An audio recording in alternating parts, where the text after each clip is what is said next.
संसद का बजट सत्र भारी हंगामे के साथ शुरू।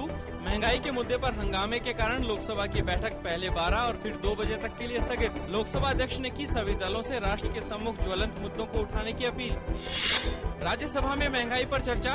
कांग्रेस नेता गुलाम नबी आजाद ने कहा कि एनडीए सरकार महंगाई कम करने के वादे के साथ सत्ता में आई थी और 1 माह के भीतर ही लगातार कीमतों में हुई भारी वृद्धि के कारण जनता के ऊपर काफी बोझ बढ़ा है।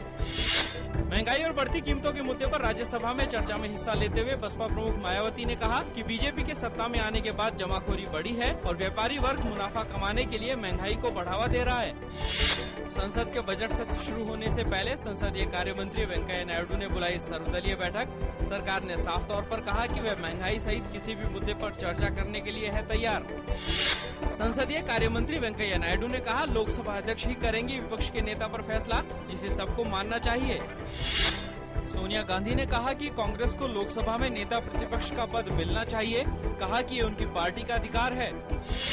सुप्रीम कोर्ट ने शरीयत अदालतों को कानूनी दर्जा देने से किया इंकार। कहा, फतवे को मानना जरूरी नहीं।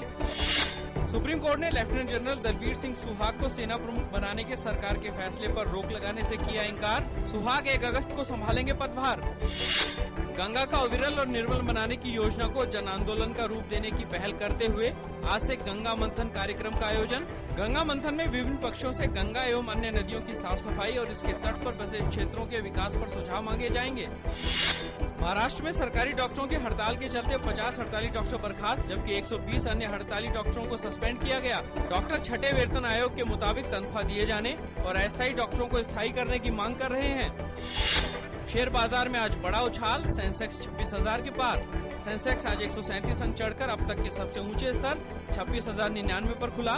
निफ्टी भी 36 अंक की तेजी के साथ 7,788 अंक की रिकॉर्ड ऊंचाई पर खुला।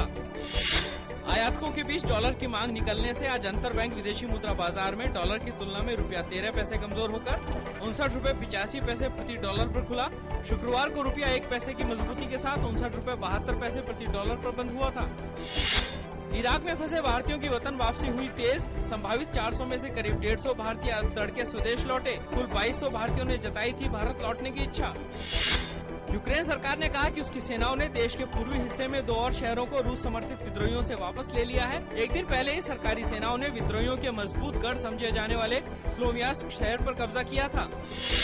विंबलडन के पुरुष सिंगल्स फाइनल में नोवाक जोकोविच ने रोजर फेडरर को कांटे के मुकाबले में हराकर जीता खिताब। रैंकिंग में जोकोविच पहले स्थान पर बरकरार।